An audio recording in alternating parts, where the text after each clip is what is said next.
نحمده ونصلي على رسوله الكريم اما بعد فاعوذ بالله من الشيطان الرجيم بسم الله الرحمن الرحيم رب اشرح لي صدري ويسر لي امري رب اشرح لي صدري ويسر لي امري واحلل عقدة من لساني يفقهوا قولي رب زدني علما اللهم فقهني في الدين يا معلم ابراهيم علمني وَيَا مُفَاهِمَ سُلَيْمَانَ فَهِّمْنِي اللهم أرنا الحق حقا وارزقنا اتباعه وأرنا الباطل باطلا وارزقنا اجتنابه الہی آمین۔ جی ہم فقہ کے معنی پڑھ رہے تھے اور اس میں ہم نے صفحہ نمبر 30 سے جب لفظ فقہ کا معنی و مفہوم پڑھنا شروع کیا تھا تو ہم نے پڑھا تھا کہ 3 مراحل میں ہم اس کو سمجھیں گے۔ پہلا مرحلہ لغت کے ذریعے، تو لغت کے ذریعے ہم نے سمجھا تھا اور لغوی الفاظ ہی قرآن پاک میں بھی استعمال ہوئے ہیں اور احادیث نبوی میں بھی استعمال ہوئے ہیں۔ اور دوسرے مرحلہ خیر القرون میں فقہا نے، علماء نے اس کی کیا تعریفات کی ہیں وہ بھی ہم نے پڑھا تھا، جس میں پہلا معنی ہم نے پڑھا تھا اور پہلے معنی کا خلاصہ بھی ہم نے نکالا تھا کہ علماء اور فقہا کے مختلف دلائل کو جاننے کا نام فقہ ہے۔ خیر القرون کا زمانہ آپ سب کو پتہ ہے کہ آپ صلی اللہ علیہ وسلم، صحابہ کرام اور تابعین کا golden period, golden age, golden era of Islam جسے کہا جاتا ہے، تو ان کے دور میں پہلا معنی علماء و فقہا کے مختلف دلائل کو جاننا، یہ خلاصہ میں آپ کو بتا رہی ہوں، اور دوسرا معنی اس کا خلاصہ ہم نے آپ کو بتایا تھا کہ ان تمام وجوہ کو سمجھنا، یعنی قرآنی آیات کے الفاظ کی تمام وجوہات کو سمجھنا، یہ فقہ کہلاتا ہے۔ اور تیسرا معنی حدیث رسول صلی اللہ علیہ وسلم کو اللہ کے رسول صلی اللہ علیہ وسلم نے خود فقہ قرار دیا تھا، تو فقہ سے مراد حدیث رسول صلی اللہ علیہ وسلم بھی ہیں۔ تو خیر القرون میں ان تمام معنی کو جو ابھی تک ہم پڑھ چکے ہیں فقہ سے مراد لی گئی ہے۔ چوتھا معنی ہم شروع کر چکے تھے اور اسی کو ہم آگے کنٹینیو کریں گے، جس میں ہم نے اسٹارٹ کر لیا تھا، اور اس معنی میں یا چوتھے معنی میں ہم یہ پڑھتے ہیں کہ نفس کی مفید اور مضر باتوں کو جاننا فقہ کہلاتا ہے۔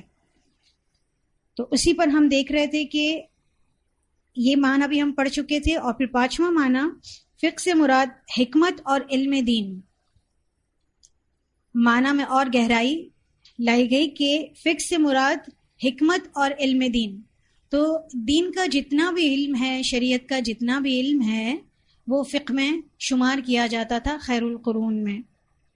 اور حکمت یعنی دانائی کی باتیں، آپ کو وہ آیت یاد ہوگی جو آپ صلی اللہ علیہ وسلم کے ذریعے ہمیں دی گئی ہے، اور قرآن پاک میں 4 مرتبہ اس کا ذکر ہے کہ وہ تم پر اللہ تعالیٰ کی آیات پڑھتا ہے اور حکمت بیان کرتا ہے۔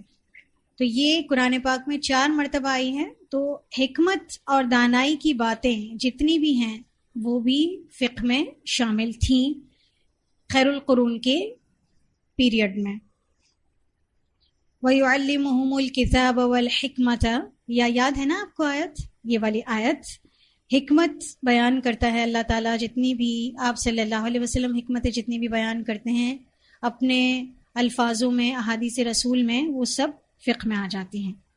پھر ہم نے قرآن کی ایک آیت پڑھی تھی، پھر اس کے بعد ہم نے حدیث سے معنی لیے تھے، جس میں آپ صلی اللہ علیہ وسلم نے انسانوں کو کانوں کی طرح بتایا گیا تھا، جس میں بتایا گیا تھا کہ تمام انسان کانوں کی طرح ہیں، جس طرح ہر کان سے مختلف معدنیات نکلتی ہے، اسی طرح ہر انسان کا ایک فہم، ایک حکمت، اس کی اپنی صلاحیت ہوتی ہے جس سے مستفید ہونا چاہیے۔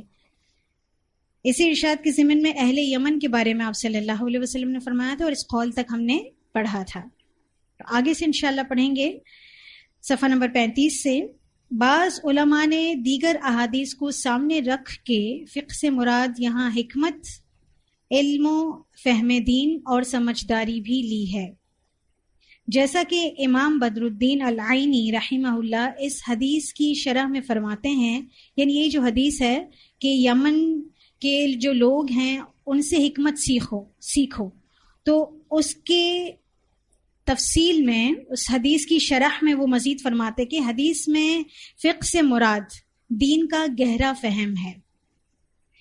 اس مفہوم سے یہ مثال بطور ایک دلیل کے دی جا سکتی ہے. یعنی اب جو آئندہ واقعہ آ رہا ہے تو حکمت کی ایک بہترین مثال ہے کہ اس مفہوم میں یہ مثال بطور ایک دلیل کی دی جا سکتی ہے کہ امام شافعی رحمہ اللہ کو قرآن مجید میں سے اجماع کی حجت چاہیے تھی، دلیل چاہیے تھی، کیونکہ اجماع ایک ماخذ ہے قرآن کا شریعت کا.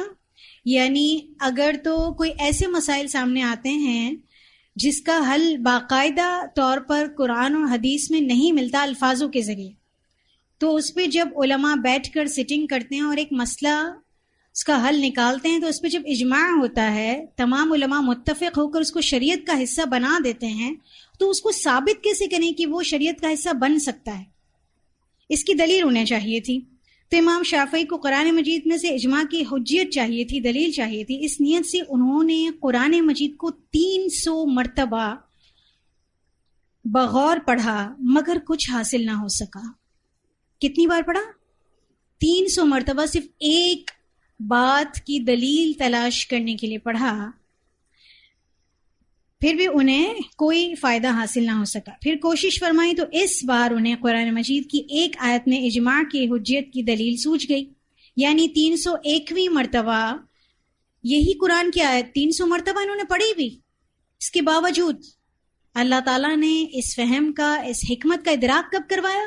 جب وہ 301ویں مرتبہ. قرآن کو 300 مرتبہ پڑھنا آسان کام نہیں ہے، اتنی محنت و مشقت، اور ویسے بھی وہ بہت مصروف انسان ہوتے تھے.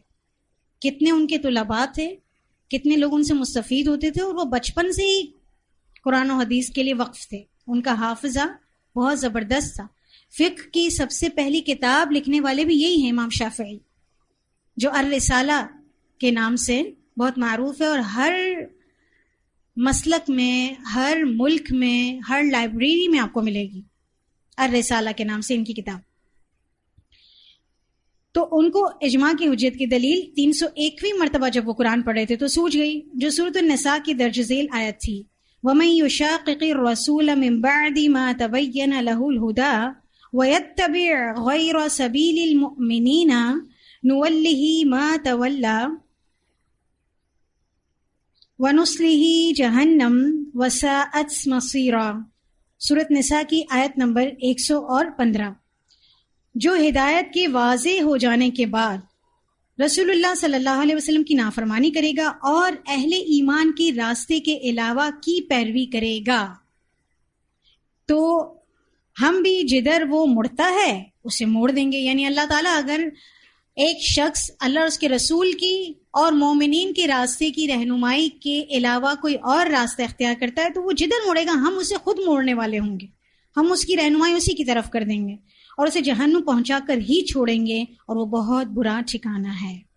امام شافعی کو دلیل یہ سوچی کہ اس آیت میں سبیل المؤمنین سے مراد اجماع ہے. یعنی اگر اہل ایمان نے کوئی راستہ بالاتفاق اپنایا ہوا ہو، مگر کچھ لوگ یا فرد واحد اس راستے یا طریقے کو چھوڑ کر کوئی اور طریقہ یا راستہ اپنا لیتے ہیں، وہ گویا اجماع سے ہٹا ہوا راستہ ہے. تو ان کو یہ دلیل مل گئی کہ اجماع ایک ایسا عمل ہے جس کو کیا جا سکتا ہے. مثلا عصر کی 4 رکعتیں مسلمانوں پر فرض ہیں. اب اگر کوئی یہ کہتا ہے کہ وہ 4 رکعت نہیں بلکہ 3 یا 5 رکعتیں پڑھے، یا 3 یا 4 رکعتیں ہیں، تو یہ اجماع سے ہٹا ہوا راستہ ہے. سب اس میں متفق ہیں، تمام اہل فکر، تمام مسلک کے علماء اس بات پر متفق ہیں کہ عصر کی کتنی فرض رکعتیں ہیں؟ 4. اگر کوئی اس سے کم یا اللہ کی رضا حاصل کرنے کے لیے اس سے زیادہ پڑھتا ہے، کہتا ہے میں 5 پڑھوں گا، 6 پڑھوں گا، کہ تو اچھا عمل ہے نا اس کا، لیکن چونکہ اجماع سے ہٹا ہوا ہے، تمام مسلمانوں کے سبیل المؤمنین سے ہٹا ہوا ہے، تو یہ شخص ہدایت پر نہیں ہے. یہ معلوم بھی ہوا کہ اجماع کی دلیل کے لیے نص یعنی ٹیکسٹ کا ہونا ضروری ہے. نص کہتے ہیں قرآن و حدیث کا ٹیکسٹ، جو ورڈنگ ہوتی ہے نا قرآن کی اور احادیث کی جسے دلیل لی جاتی ہے اس کو نص کہا جاتا ہے. امام شافعی کو اجماع کی دلیل کا سوچنا ہی فقہ ہے، اور اس فقہ کو پانے کے لیے انہوں نے کتنی محنت کی ہوگی، کتنی مشقت کی ہوگی.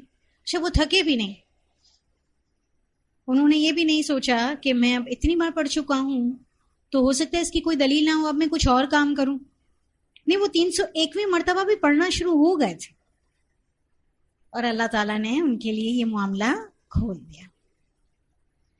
مندرجہ بالا معانی سے یہ نتائج سامنے آتے ہیں کہ فقہ محض مسلکی مسائل یا ایک ہی امام و عالم کی محدود و اجتہادی کوششوں کا نام یا اختلاف علم علماء و فقہا نہیں، بلکہ فقہ دینی حکمت اور اللہ کے دین پر عمل اور نفس کی مفید یا مضر باتوں کا علم، یعنی علم الکلام یا عقائد وغیرہ سبھی کو محیط ہے. یعنی سب اس کے ضمن میں آ جاتے ہیں. کیا کیا؟ دینی حکمت. اب اس کا نچوڑ بتایا جا رہا ہے. فقہ کیا چیز ہے؟ دینی حکمت ہے، اور اللہ کے دین پر عمل اور نفس کی مفید یا مضر باتوں کا علم، یعنی علم الکلام یا عقائد وغیرہ سبھی کو محیط ہے. یعنی پورا علم شریعت فقہ میں آ جاتا ہے. آپ ان شارٹس یہ کہہ سکتے ہیں تمام پوری کی پورے قرآن اور احادیث کا جتنا بھی مجموعہ ہے، اس کے یہ ساری چیزیں فقہ میں شامل ہیں.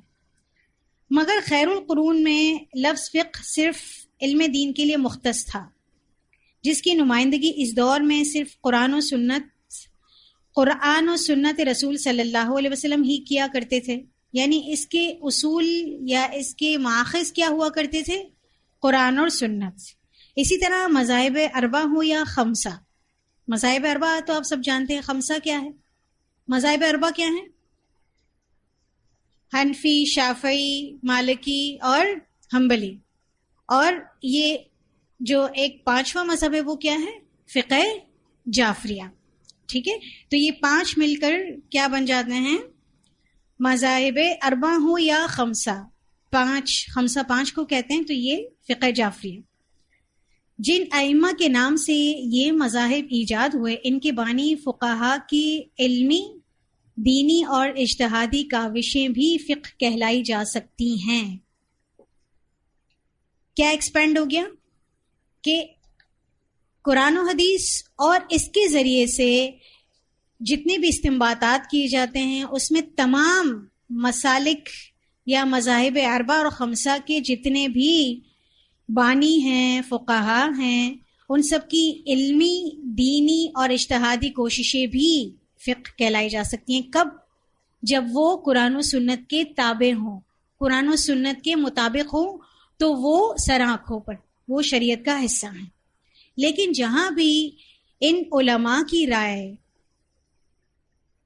قرآن و حدیث سے ٹکراتی ہوگی، تو ان تمام علماء کا ہی قول ہے، انشاءاللہ ہم آگے پڑھیں گے کہ وہ کہتے ہیں کہ ہمارے قول کے مقابلے میں اللہ کے رسول کی کوئی بات آ جائے تو ہمارے قول کو آپ رد کر دیجئے. اور جو علماء و فقہا ان کے بعد آئے اور جنہوں نے اپنے دور کے امٹتے مسائل، یعنی نئے جتنے بھی مسائل ہوتے ہیں، کرنٹ افیئرز ہوتے ہیں، ان کا حل قرآن و حدیث کی فہم و فراست سے پیش کیا، وہ بھی فقہ ہے. اسی لیے صدر اول کے علماء، یعنی شروع کے علماء، فقیہ سے مراد اس عالم کو لیتے ہیں جو کتاب اللہ اور سنت رسول صلی اللہ علیہ وسلم کے فہم میں سب سے آگے ہو. یعنی قرآن پاک کا اس کو پورا علم ہو، اس کی تجوید سے لے کر، اس کے معانی سے لے کر، اس کی تفسیر اور اس کی جتنی بھی گہرائی، فہم، حکمت ہے وہ، اور سنت رسول صلی اللہ علیہ وسلم کے متعلق بھی تمام فہم. ضروری نہیں کہ اسے تمام احادیث یاد ہوں. کیا کہا گیا ہے کہ کتاب اللہ اور سنت رسول صلی اللہ علیہ وسلم کے فہم میں سب سے آگے ہو، اسے عالم کہا جاتا تھا. محض کتاب اللہ یا سنت رسول صلی اللہ علیہ وسلم کو یاد کر لینے سے آدمی فقیہ نہیں بن جاتا. مثلا ایک شخص جلد بازی میں وضو کرتا ہے اور پھر جماعت کو پانے کے لیے دوڑ لگاتا ہے، جبکہ دوسرا آدمی آرام سے وضو کرتا ہے اور ہر عضو کو اچھی طرح دھوتا ہے، اور بعد از وضو یعنی وضو کے بعد وہ سکون اور وقار سے جماعت کو پانے کے لیے چلتا ہے. ظاہر ہے دونوں میں سے دوسرا ہی دین کو زیادہ سمجھتا ہے. یہی اس کی فقہ ہے، اور پہلا یعنی پہلا شخص جو جلد بازی کرتا ہے اور دوڑتا ہوا مسجد میں پہنچتا ہے فہم سے کورا ہے، خواہ وہ حافظ قرآن ہے، خواہ اس کو جتنی بھی احادیث یاد ہیں۔ اس کے برعکس دوسرا شخص جو احادیث کو سمجھتا ہے، قرآن پاک کو سمجھتا ہے اور اس پر عمل کرتا ہے، وہ زیادہ فقیہ۔ آپ خود سوچیں کہ ایک حافظہ عبائے میں ہو اور وہ بھاگتی جا رہی ہو، کیسی لگے گی؟ اسی طرح ایک شخص داڑھی میں ہے اور اس کے پائنچے بھی، یعنی اس کا گیٹ اپ ایک مسلم گیٹ اپ ہے، ٹوپی پہنا ہوا اور مسجد کی طرف دوڑتے ہوئے جا رہا ہے، ادھم مچاتے ہوئے جا رہا ہے، دھم دھم دھم دھم، زمین بھی ہل رہی ہے، سارے نمازی بھی پریشان۔ اس کے برعکس ایک شخص گھر سے وقت سے پہلے نکلتا ہے، وضو کرتا ہے اور پھر آرام سے اطمینان سے نماز پڑھتا ہے۔ آپ صلی اللہ علیہ وسلم نے کیا فرمایا؟ علیکم السکینۃ والوقار، نماز کے لیے سکینت، سکون اور وقار کو لازم پکڑو۔ اگر اتنی جلدی تھی، پہلی صف میں آنا تھا اور پوری نماز پانی تھی تو تھوڑا جلدی نکلتے۔ اب جب دیر ہو ہی گئی ہے تو آرام سے، سکون سے، وقار سے جاؤ، جتنا نماز کا حصہ تمہیں ملتا ہے اتنا پالو۔ تو یہ کیا حدیث کا فہم ہے؟ اس میں سے فہم یاد رکھ لیا اس شخص نے، اور وہ اگر اس کو کسی وجہ سے لیٹ ہو گیا تو وہ مسجد میں بھاگ بھاگ کے نہیں پہنچ رہا۔ کسی وجہ سے ہم لیٹ ہو گئے تو ہم بھاگ بھاگ کے مدرسے کی سیڑھیاں نہیں چڑھ رہے، ٹھیک ہے؟ تو اصل چیز کیا ہے؟ اس آیت یا اس فہم کا صحیح، اس آیت یا حدیث کا صحیح فہم اور ادراک، یہ فقہ ہے۔ یہ سب معانی تھے کس میں؟ خیر القرون میں۔